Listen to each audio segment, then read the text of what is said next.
Isto precisa sempre de pimenta. Cuidado, pimenta não!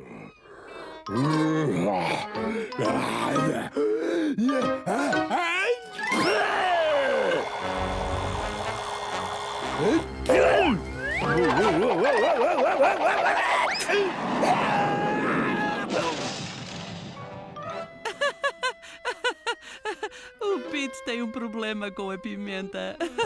Eu notei. Acho que é melhor levarmos a sobremesa.